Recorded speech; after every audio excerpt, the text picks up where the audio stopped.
നമുക്ക് വേദയുടെ വിക്രത്തിന്റെ ഇന്നത്തെ നല്ലൊരു കഥ കേട്ടാലോ? അങ്ങനെ ഇന്നത്തെ കഥയില് വാസവനോട് ശ്രീകാന്ത് ചന്ദ്രശേഖരൻ കൊണ്ട് സംസാരിക്കുകയാണ്. പിന്നീട് പ്ലാനൊക്കെ പറഞ്ഞു കഴിഞ്ഞിട്ട് വാസവനോട് ചോദിച്ചു, എങ്ങനെയാ ഞങ്ങൾ പറഞ്ഞ കാര്യങ്ങളൊക്കെ ഓക്കെ അല്ലേ?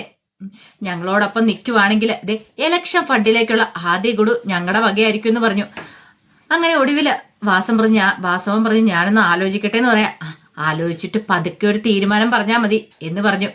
എന്താണെങ്കിലും പോസിറ്റീവ് ആയിരിക്കും എന്ന് ഞങ്ങൾ കരുതുന്നു എന്ന് പറയണം. പിന്നീട് വാസവൻ അങ്ങോട്ട് പോയി കഴിഞ്ഞപ്പം ശ്രീകാന്ത് ചന്ദ്രശേഖരനോട് ചോദിച്ചു, ഇപ്പൊ എങ്ങനെയുണ്ടാച്ചാ നമ്മൾ പറഞ്ഞ കാര്യങ്ങളൊക്കെ ഓക്കെ അല്ലേ? വാസവൻ വീഴും എന്നുള്ള കാര്യം ഉറപ്പായി. അപ്പൊ നമ്മുടെ കാര്യങ്ങളൊക്കെ വിജയിച്ചെന്ന് പറയണം. അങ്ങനെ അവർ സന്തോഷത്തോടു കൂടി അങ്ങോട്ടേക്ക് പോയി. ഇതേ സമയം വേദ വീട്ടിലേക്ക് വരുവാണ്. വേദയെ കണ്ടു കഴിഞ്ഞപ്പോഴത്തേനും ശ്രീകാന്ത് വിക്രം എഴുന്നേറ്റിട്ട് ചോദിച്ചു, അല്ല വേദാളം വന്നോന്ന് ചോദിക്കണം, ഇതെന്താ നേരത്തെ എന്നൊക്കെ പറയണം. പക്ഷെ അതിന് മറുപടി വേദ പറഞ്ഞില്ല. പക്ഷെ പകരം ഒരു ചോദ്യം അങ്ങോട്ട് ചോദിച്ചേ, അല്ല ശ്രീനിവാസൻ പ്രോഗ്രസീവ് പാർട്ടിക്ക് വേണ്ടിയിട്ട് മത്സരിക്കാൻ തീരുമാനിച്ചല്ലേന്ന് ചോദിച്ചു. അത് കേട്ടപ്പം വിക്രം പറഞ്ഞു, അതെ മത്സരിക്കാൻ തീരുമാനിച്ചെന്ന് പറയാണ്. അത് മാത്രമല്ല അയാളോടൊപ്പം കൂടിച്ചേർന്ന് അയാളുടെ വലങ്കായിട്ട് പ്രവർത്തിക്കാൻ നിങ്ങളും ഉണ്ടല്ലേന്ന് ചോദിക്കുകയാണ്. അത് കേട്ടപ്പോൾ വിക്രം പറഞ്ഞു, അത് പിന്നെ പാർട്ടിക്കാരൊക്കെ ഏത് പാർട്ടിക്കാര്? നിങ്ങൾ എന്നാ പാർട്ടി ചേർന്നേ പാർട്ടിക്കാരനായെന്ന് ചോദിക്കുകയാണ്. വിക്രത്തിന് ഒന്നും മിണ്ടാൻ പറ്റിയില്ല. ആ സമയം അകത്ത് പലഹാരങ്ങളൊക്കെ പൊതിഞ്ഞുകൊണ്ടിരിക്കുകയാണ്. കമലയും ശ്രീജയും അവരിതെല്ലാം കേൾക്കുന്നുണ്ടായിരുന്നു. അപ്പോഴേക്കും വേദ പറഞ്ഞു, നിങ്ങൾ ഒരു കാലത്തും നന്നാവാൻ പോകുന്നില്ല, ഇന്നല്ലെങ്കിൽ നാളെ നന്നാവും എന്ന് കരുതിയിരുന്ന ഞാനൊക്കെ വെറും മണ്ടിയായി പോയി. അയാളുടെ പാർട്ടിക്ക് വേണ്ടി പ്രവർത്തിക്കാൻ ഇറങ്ങിയിരിക്കുന്നു. അയാളുടെ പാർട്ടിക്ക് വേണ്ടി പ്രവർത്തിക്കാന്ന് പറഞ്ഞാൽ എങ്ങനെയാ? ശരിക്കും പറഞ്ഞാൽ ഗുണ്ടാപ്പണിയല്ല ചെയ്യാനായിട്ട് പോകുന്നേ. വിക്രം പറഞ്ഞു, വേദ അങ്ങനെയൊന്നും അല്ല. പിന്നെ എങ്ങനെയൊന്നും അല്ല. നിങ്ങൾ ഇനിയിപ്പം നേരെ വണ്ണം ചൊവ്വയാണെങ്കിൽ അയാൾക്ക് വേണ്ടി പ്രവർത്തിക്കാൻ പോകുന്നെങ്കിൽ ആൾക്കാർ പറയുന്നത് എന്താ?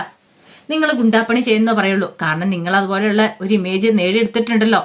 അതുകൊണ്ട് അങ്ങനെ തന്നെ മുന്നോട്ട് പോകത്തുള്ളൂ. ഒരിക്കലും നിങ്ങൾ നന്നാവാനായിട്ട് തീരുമാനിച്ചിട്ടില്ല. അയാള് കള്ളത്തരങ്ങളൊക്കെ കാണിച്ച് തെമ്മാടിത്തരങ്ങളൊക്കെ കാണിച്ചിട്ട് അയാൾ എന്താണെങ്കിലും ആ സ്ഥാനത്ത് എത്തിപ്പറ്റും. പിന്നെ എന്തു ആവാലോ, ആരും ചോദ്യം ചെയ്യാൻ പോകുന്നില്ലല്ലോ. നിങ്ങളെ അയാള് ഒരു പഴയ ഒരു ശ്രീനിവാസനായിട്ട് വളർത്തിയെടുക്കാനായിട്ടാണ് ശ്രമിക്കുന്നത്. അതൊന്നും മനസ്സിലാക്കാതെ നിങ്ങൾ അയാളോടൊപ്പം നിൽക്കുകയും ചെയ്യും. എത്ര പറഞ്ഞാലും നിങ്ങളുടെ തലയിലേക്ക് കയറാനും പോകുന്നില്ല. അല്ല, നിങ്ങളുടെ അച്ഛനും അമ്മയ്ക്കും ഒക്കെ നിങ്ങളെ ഓർത്ത് കണ്ണീര് കുടിക്കാനായിട്ടായിരിക്കും വിധി. നിങ്ങൾ ഇനിയിപ്പം പഴയതുപോലെ തന്നെ ഇറങ്ങാൻ പോലെ ആയിക്കോ, എന്ത് വേണമല്ലോ ആയിക്കോ, ഞാൻ കൂടുതലൊന്നും പറയുന്നില്ല എന്ന് പറയണം. അപ്പോഴേക്കും വിക്രം പറഞ്ഞു വേദ എന്നൊക്കെ പറഞ്ഞ് വിളിച്ചപ്പോഴത്തേനും വേദ നിന്ന് പോലും ഇല്ല. വേദ മൈൻഡ് ചെയ്ത് അങ്ങോട്ട് പോയി. വിക്രത്തിന് ആകെപ്പാടെ സങ്കടമായി പോയി. കാരണം ഇങ്ങനെയൊക്കെ സംഭവിക്കുമെന്ന് വിക്രം ഒരിക്കലും പ്രതീക്ഷിച്ചില്ല. അല്ലെങ്കിലും പാർട്ടിയുടെ ഒരു സ്ഥാനങ്ങളും ഏറ്റെടുക്കാനായിട്ട് വിക്രം ഉദ്ദേശിച്ചിട്ടുണ്ടായിരുന്നില്ല. പക്ഷെ ശ്രീനിവാസൻ പെട്ടെന്ന് പറഞ്ഞു കഴിഞ്ഞപ്പോൾ അതിനെ എതിർക്കാനും പറ്റിയിട്ടുണ്ടായിരുന്നില്ല. അതിങ്ങനെ ഒരു കുരിശാവെന്ന് വിചാരിച്ചില്ല. അങ്ങനെ കുറച്ച് കഴിഞ്ഞ് കഴിഞ്ഞപ്പോഴത്തേനും വല്ലാത്ത സങ്കടത്തോടു കൂടിയിട്ട് ശ്രീജ കമലയോട് പറഞ്ഞു, അമ്മേ വേദയ്ക്ക് എന്തോ കാര്യമായിട്ട് സംഭവിച്ചിട്ടുണ്ട്. ഇപ്പൊ തന്നെ കണ്ടില്ലേ, ഇത് എവിടെ ചെന്ന് അവസാനിക്കുമെന്ന് അറിയത്തില്ല. വിക്രം വേദവും തമ്മിലുള്ള പ്രശ്നം. അമ്മ ഒരു കാര്യം ചെയ്യാം, വേദയോടൊന്ന് സംസാരിച്ചു നോക്കാം. അവളുടെ മനസ്സിൽ എന്താന്ന് ചിലപ്പം അവൾ പറഞ്ഞാലോ എന്ന് പറയാണ്. അങ്ങനെ വേദ വന്ന് ഒരു ഗ്ലാസ് വെള്ളമൊക്കെ എടുത്ത് കുടിക്കുന്ന സമയത്ത് കമല അങ്ങോട്ട് വന്നു. കമല വന്നിട്ട് പറഞ്ഞു, അല്ല മോളെ, എന്താ നിങ്ങൾ തമ്മിലുള്ള പ്രശ്നം? വിക്രവുമായിട്ടുള്ള പ്രശ്നം എന്താ? സംസാരമൊക്കെ ഞങ്ങൾ കേട്ടിട്ടുണ്ടായിരുന്നു. ഞാൻ ആദ്യം വിചാരിച്ചുകൊണ്ടിരുന്ന മാഷ് വരാത്തന്നെ വിഷമമായിരിക്കും മോൾക്കെന്ന്. പക്ഷെ മാഷ് വന്നിട്ട് മോളുടെ മോൻ തെളിഞ്ഞിട്ടില്ല. മോളുടെ മനസ്സിൽ എന്തൊക്കെയോ കാര്യമുണ്ട്. എന്താണെങ്കിലും അമ്മയോട് തുറന്നു പറ, വിക്രവുമായിട്ട് എന്തൊക്കെയോ ഒരു പ്രശ്നമുണ്ടല്ലോ. അത് കേട്ടപ്പം വേദ പറഞ്ഞു, അമ്മയ്ക്കറിയാലോ വിക്രം ശ്രീനിവാസനോടൊപ്പം കൂടി ചേർന്നിട്ട് വീണ്ടും പാർട്ടി കളിക്കാനായിട്ട് പോകാൻ ഇറങ്ങുക. അങ്ങനെ വന്നിട്ടുണ്ടെങ്കിൽ വിക്രം വീണ്ടും ആ പഴയ വിക്രം തന്നെയാവും. അത് കേട്ടപ്പം കമല ചോദിച്ചു, അതാണ് മോളുടെ പ്രശ്നം. അങ്ങനെയാണ് ഒരു കാര്യം ചെയ്യുക, അവൻ വരട്ടെ, അവനോട് ഞാൻ സംസാരിക്കാന്ന് പറഞ്ഞു. വേദ പറഞ്ഞു, വേണ്ട അമ്മേ, ഇനിയിപ്പം നമ്മൾ എത്ര സംസാരിച്ചെന്ന് പറഞ്ഞാലും ഒന്നും മാറാൻ പോകുന്നില്ല. കമല പറഞ്ഞു, ബാക്കി എന്തോ അവൻ കേൾക്കും. ശ്രീനിവാസന്റെ കാര്യത്തിൽ മാത്രം അവനത് പറ്റില്ലാത്ത, അവന് തൊട്ട് അംഗീകരിക്കാൻ പറ്റാത്ത, നമ്മൾ ആര് പറഞ്ഞാലും അവൻ അനുസരിക്കില്ല എന്ന് പറയണം. വേദ പറഞ്ഞു, അതാ ഞാൻ പറഞ്ഞേ, വിക്രത്തിന് ഇനി മാറ്റം ഉണ്ടാകാൻ പോകുന്നില്ലെന്ന്. അത് കേട്ടപ്പം കമല പറഞ്ഞു, അവന്റെ വിചാരം ഈ പറയുന്ന ശ്രീനിവാസൻ വളരെ പാവമാന്നാ. കാരണം അന്ന് ആ പ്രശ്നങ്ങളൊക്കെ ഉണ്ടായ സമയത്ത് സ്വന്തം അച്ഛനെങ്കിലും അവനെ തെറ്റിയിരിക്കില്ല എന്ന് അവൻ കരുതി. പക്ഷെ സ്വന്തം അച്ഛൻ പോലും തള്ളിപ്പറഞ്ഞ സമയത്ത് അവന് താങ്ങും തണലുമായിട്ട് വന്നത് ഈ പറയുന്ന ശ്രീനിവാസനല്ലേ. അപ്പൊ ആ നന്ദിയും കടപ്പാടും അവനുണ്ടെന്ന് പറയണം. വേദ വെച്ചു, അമ്മയ്ക്ക് തോന്നുന്നുണ്ടോ ശ്രീനിവാസന് നല്ല ഉദ്ദേശത്തോട് കൂടിയിട്ടാ വിക്രത്തിനോടൊപ്പം ഉള്ളത്, വിക്രത്തിനെ നന്നാക്കാൻ വേണ്ടിയിട്ടാണ്? ഒരിക്കലും ഇല്ല മോളെ, ഞാൻ അങ്ങനെ വിചാരിക്കുന്നില്ലെന്ന് പറയണം. മാഷിന്റെ ഉള്ളവൻ അറിഞ്ഞിട്ടില്ല. കാരണം പലപ്പോഴും വിക്രത്തോട് സംസാരിക്കാതെ വന്നു കഴിഞ്ഞപ്പത്തിന് മാഷിന് ബുദ്ധിമുട്ടുണ്ടായിട്ടുണ്ട്. മാഷ് ഒറ്റപ്പെട്ടിരുന്ന് കരഞ്ഞിട്ടുണ്ട്. അതൊക്കെ ഞാൻ കണ്ട കാര്യങ്ങളാ. ഒരിക്കലും ശ്രീനിവാസൻ അതൊന്നും പറ്റില്ല എന്ന് പറയണം. വേദ പറഞ്ഞു അതാ പറഞ്ഞേ, പക്ഷെ നമ്മൾ ഈ കാര്യങ്ങളൊക്കെ പറഞ്ഞിട്ടുണ്ടെങ്കിൽ ഒരിക്കലും അത് അംഗീകരിക്കാനായിട്ട് പോകുന്നില്ല. വിക്രത്തോട് നമ്മൾ പറഞ്ഞ് മനസ്സിലാക്കാൻ ശ്രമിച്ചാൽ നടക്കില്ല എന്ന് പറയണം. പോന്നിങ്ങനെ അങ്ങോട്ട് പോട്ടെ അമ്മേ, ഞാൻ ചില തീരുമാനങ്ങളൊക്കെ എടുത്തിട്ടുണ്ട് എന്ന് പറഞ്ഞു. അപ്പോഴേക്കും അവൾ പറഞ്ഞു അപ്പോഴത്തേക്കും കമല പറഞ്ഞു അതെ മോള് വിഷമിക്കൊന്നും വേണ്ട, ഇനിയിപ്പോൾ അവൻ മലയ്ക്ക് പോവല്ലേ, മലയ്ക്ക് പോകുന്ന സമയത്ത് മോളുടെ വീട്ടുകാരെയും കൂടെ വിളിക്കട്ടെ, അയ്യപ്പൻ വിളിക്കലും മോളുടെ വീട്ടുകാരെയും കൂടെ വിളിക്കട്ടെ എന്ന് ചോദിച്ചു. ഒരു നിമിഷം ആലോചിച്ചിട്ട് വേദ പറഞ്ഞു വേണ്ട അമ്മയെന്ന് പറയണം. അതെന്താ മോളെ അങ്ങനെ പറയണേ, അവരും കൂടെ വരട്ടെ എന്ന് പറയണം. ഞാൻ പത്മത്തിനെങ്കിലും വിളിക്കും, പത്മെങ്കിലും വരാതിരിക്കില്ല എന്ന് പറയണം. ഒടുവിൽ വേദ പറഞ്ഞു അമ്മയുടെ ഇഷ്ടം പോലെ എന്താന്ന് ചായക്കോ എന്ന് പറഞ്ഞിട്ട് വേദ അങ്ങോട്ടേക്ക് പോയി. അങ്ങനെ കുറെ സമയം കഴിഞ്ഞ് കഴിഞ്ഞപ്പോഴത്തേനും ശങ്കരനാരായണൻ തിരക്കിട്ട ജോലിയിലായിരുന്നു. അപ്പോഴേക്കും പത്മ അങ്ങോട്ട് വന്നു. പത്മ വന്നിട്ട് പറഞ്ഞു അതെ കമല വിളിച്ചിട്ടുണ്ടായിരുന്നു പറയണം. എന്തിന്, അവിടെ അയ്യപ്പ വിളക്ക് നടത്തിയിട്ടാണ് വിക്രം മലയ്ക്ക് പോകുന്നു പോലും. അയ്യപ്പ വിളക്ക് നടത്തിയിട്ടോ? അതെ, വീട്ടിൽ അയ്യപ്പ വിളക്ക് വെച്ചിട്ട് മലയ്ക്ക് പോകാനായിട്ട് അവർ തീരുമാനിച്ചിരിക്കുന്നു പറയണം. അതൊരു വഴിപാടായിട്ട് അവർ ഏറ്റെടുത്തിരിക്കുക. അത് കേട്ട് കഴിഞ്ഞപ്പം ശങ്കരനാരായണൻ പറഞ്ഞു അതൊക്കെ കൊള്ളാന്ന് പറയണം. ഇത് കേട്ടോണ്ട് വന്ന് ശ്രീകാന്ത് പറഞ്ഞു എത്ര അയ്യപ്പൻ വിളക്ക് വെച്ചെന്ന് പറഞ്ഞാലും അവൻ നന്നാവും തോന്നില്ല. അവൻ നന്നാവും തോന്നുന്നുണ്ടോ? ഒരിക്കലുമില്ല. എത്ര തവണ പടി കയറിയെന്ന് പറഞ്ഞാലും അവന്റെ മനസ്സ് മാറാനൊന്നും പോകുന്നില്ല. അവൻ പഴയ ഗുണ്ടാവിക്രം തന്നെയായിരിക്കും എന്ന് പറഞ്ഞു. ആ സമയത്ത് പത്മ പറഞ്ഞു എന്താടാ ശ്രീകാന്ത് നീ എന്താ ഇങ്ങനെയൊക്കെ പറയണെന്ന് ചോദിക്കൂ. ഓ ഞാൻ പറഞ്ഞ അമ്മയ്ക്ക് അങ്ങോട്ട് ഇഷ്ടപ്പെട്ട് കാണത്തില്ലല്ലേ എന്ന് ചോദിച്ചു. ഈ സമയത്ത് പത്മ പറഞ്ഞു അതെ അയ്യപ്പൻ വിളക്കിനെ വിളിച്ചിട്ടുണ്ട് ശങ്കരേട്ട, ചെല്ലാൻ പറഞ്ഞു പറയണം. അത് കേട്ടപ്പോൾ ശങ്കരനാരായണൻ പറഞ്ഞു നീ എന്ത് പറഞ്ഞു? അല്ല ഞാൻ പറഞ്ഞു ശങ്കരേട്ടനോട് ചോദിക്കട്ടെ എന്ന്. അങ്ങനെയായിരുന്നു നീ ചെയ്യേണ്ടിയിരുന്നെന്ന് ചോദിക്കുകയാണ്. അപ്പോഴേക്ക് ശ്രീകാന്ത് പറഞ്ഞു അമ്മയ്ക്ക് പറയാൻ വല്ലതെ ഞാൻ വരില്ല എന്ന്. അത് പിന്നെ പെട്ടെന്ന് അങ്ങനെ എടുത്തടിച്ച് പറയാൻ പറ്റുന്ന കാര്യമാണോ? ശങ്കരനാരായണൻ പറഞ്ഞു എടി അവര് വിളിക്കേണ്ടത് ഇങ്ങനെയൊന്നും ആയിരുന്നില്ല. വേദയ്ക്ക് പോലും നിന്നോട് ഇഷ്ടമില്ല ഇപ്പം. അതിനുള്ള ഉത്തമ ഉദാഹരണമല്ലേ ഇത്. എന്താ ശങ്കരേട്ട അങ്ങനെ പറഞ്ഞ് നീ ഒന്ന് ആലോചിച്ച് നോക്കിയേ. അവൾക്ക് ഇഷ്ടമുണ്ടായിരുന്നെങ്കിൽ അവൾ അവളുടെ അമ്മയും കൂട്ടി അല്ലെ വിക്രത്തിനെയും കൂട്ടി ഇവിടെ വരുമായിരുന്നു. ഇപ്പം വിളിക്കനും ക്ഷണിക്കുമായിരുന്നു. അതല്ലേ ചെയ്യേണ്ടിയിരുന്നേ. അത് പിന്നെ ശങ്കരേട്ട ഇങ്ങോട്ടേക്ക് വന്നിട്ടുണ്ടെങ്കിൽ നമ്മളെങ്ങനെ പെരുമാറുന്നെന്ന് അറിയത്തില്ലാത്തോണ്ടാ. ഓ അതുകൊണ്ടാണോ? നീ പട്ടിണി കിടന്ന സമയത്ത് വിക്രത്തെ കൂട്ടിക്കൊണ്ട് അവളോട് വന്നായിരുന്നല്ലോ. അന്ന് അവൾക്ക് പ്രശ്നമൊന്നും ഇല്ലായിരുന്നല്ലോ. പിന്നെ ഇപ്പൊ എന്താ പ്രശ്നം ഇരിക്കുന്നേ? അതാ ഞാൻ പറഞ്ഞത്. അവൾക്ക് ആ സ്നേഹവും കാര്യങ്ങളൊന്നുമില്ല. നീ കാണിക്കുന്നതിന്റെ നാലിലൊന്നും സ്നേഹമൊന്നും അവൾക്ക് നിന്നോടോ ഈ കുടുംബത്തോടോ ഇല്ലെന്ന് പറഞ്ഞു. ശരിക്കും വിളിക്കേണ്ട രീതിക്ക് വിളിക്കുവാണെങ്കിൽ അത് നല്ലൊരു കാര്യം തന്നെയായിരുന്നു. അതിന് പകരം ഫോണിൽ കൂടെ വിളിച്ച് ഇതെല്ലാം കേട്ടുകഴിഞ്ഞപ്പോൾ ഒന്നും മിണ്ടിയില്ല പത്മ. ശ്രീകാന്ത് പറഞ്ഞു അവൾക്ക് സ്നേഹമൊന്നും ഇല്ലച്ചാ, സ്നേഹം ഉണ്ടായിരുന്നെ അവൾ ഇങ്ങനെയൊന്നും ആയിരുന്നില്ലോ എന്ന് പറയണം. ഒടുവിൽ ശങ്കരനാരായണൻ പറഞ്ഞു എനിക്ക് അല്പം ജോലി തിരക്കുണ്ട്, ഞാൻ ചെയ്യട്ടെ, നിങ്ങൾ പോയിക്കോളാൻ പറയണം. അങ്ങനെ ഒന്നും മിണ്ടാതെ പത്മയും ശ്രീകാന്തും കൂടെ പോന്നു. അങ്ങനെ കുറെ സമയം കഴിഞ്ഞ് കഴിഞ്ഞപ്പോൾ കമല മുറിയിലേക്ക് വരുവാണ്. അപ്പൊ മാഷിന് നല്ല തലവേദന ഉണ്ടായിരുന്നു. പിന്നീട് മാഷിനോട് പറഞ്ഞു മാഷെ ഇതങ്ങനെ നെറ്റിയിലേക്ക് പുരട്ടാൻ പറയണ. ഇതെന്താ ഇത്തിരി രാസനാദി നാരങ്ങ നീര് ചാലിച്ചാന്ന് പറയണ. അങ്ങനെ നെറ്റിയിലേക്ക് പുരട്ടി കൊടുക്കുക. പിന്നീട് ചോദിച്ചു അതെ തലവേദനയ്ക്ക് കുറവുണ്ടോന്ന് ചോദിക്കുകയാണ്. നല്ല തലവേദനയുണ്ട് കമലെന്ന് പറയും. കമലെന്ന് പറഞ്ഞു ഇച്ചിരി കഴിയുമ്പോൾ കുറഞ്ഞോളൂ എന്ന് പറയണ.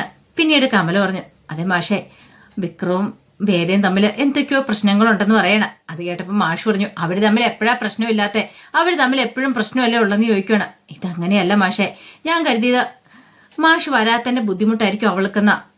പക്ഷെ മാഷ് വന്നിട്ടും ആ ബുദ്ധിമുട്ട് മാറിയിട്ടില്ല. ആരോടും അവള് പറഞ്ഞിട്ടില്ല അവളുടെ മനസ്സിലുള്ള കാര്യം എന്താന്ന്. പക്ഷേങ്കില് എന്തൊക്കെയോ പ്രശ്നങ്ങളുണ്ട്. വിക്രത്തോട് പോലും പറഞ്ഞിട്ടില്ല. വിക്രവും വേദയും തമ്മിലുള്ള പ്രശ്നമല്ല ഇത്, അല്ലാതെ വേറെ എന്തോ ഒരു പ്രശ്നം അവളുടെ മനസ്സിനെ അലട്ടുന്നുണ്ട്. അതെല്ലാം കേട്ട് കഴിഞ്ഞപ്പം ഒരു നിമിഷം ആലോചിച്ചിട്ട് മാഷ് പറഞ്ഞു ഒരു കാര്യം ചെയ്യാം, നമുക്ക് ചോദിക്കാം. ഇനിയിപ്പോൾ ആദ്യം വിക്രം മലയ്ക്ക് പോയിട്ട് വരട്ടെ, അതിനുശേഷം അവളുമായിട്ട് സംസാരിക്കാം. അവർ തമ്മിലുള്ള പ്രശ്നം എന്താണെന്ന് വെച്ചാൽ അതിന് നമുക്കൊരു പരിഹാരം കാണുകയും ചെയ്യാം. കമല പറഞ്ഞു ആ ശ്രീനിവാസനോടൊപ്പം വിക്രം വീടിന് പോകുന്ന വേദയ്ക്ക് ഒട്ടും ഇഷ്ടപ്പെടുന്നില്ല. വേദ അതിനെ കുറിച്ച് ചോദ്യം ചെയ്യുന്നതൊക്കെ ഞാൻ കേട്ടായിരുന്നു പറയണം. മാഷ് പറഞ്ഞു അതെത്ര പറഞ്ഞാലും അവന്റെ തലയിലേക്ക് കയറത്തില്ല, നോക്കട്ടെ എന്താ ചെയ്യേണ്ടതെന്ന്. ആദ്യം അവൻ മലയ്ക്ക് പോയിട്ട് വന്നിട്ട് നമുക്ക് ചില തീരുമാനങ്ങളൊക്കെ എടുക്കാമെന്ന് പറഞ്ഞു. കുറച്ച് കഴിഞ്ഞപ്പോഴത്തേനും വേദ കോടതിയിലേക്ക് പോകാനായിട്ട് അങ്ങനെ റെഡിയായി സാധനങ്ങളൊക്കെ എടുത്തു പെറുക്കി വെക്കണ സമയത്ത് വിക്രം അങ്ങോട്ട് വന്നു. വിക്രം വന്നിട്ട് പറഞ്ഞു വേദ നീ എന്നോട് ഇങ്ങനെ മിണ്ടാതെ നടക്കരുത്, എനിക്ക് ആകെപ്പാടെ വിഷമമാവുന്നുണ്ട്, എന്തുണ്ടെങ്കിലും നീ തുറന്നു പറ, എന്നോട് എന്തിനാ ദേഷ്യപ്പെട്ട് നടക്കുന്നത്. പിന്നെ ശ്രീനി സാറുമായിട്ട് അതെനിക്ക് ചെയ്യാതെ പറ്റില്ല. ശ്രീനി സാർ ഇലക്ഷൻ നിൽക്കുക എന്നുള്ള കാര്യം അറിയാലോ. ഈ സമയത്ത് ശ്രീനി സാറിനോടൊപ്പം ചേർന്ന് വർക്കിന് കൂടിയേ മതിയാവുള്ളൂ. അതിനുശേഷം നീ പറയുന്നൊക്കെ ഞാൻ അനുസരിക്കാം.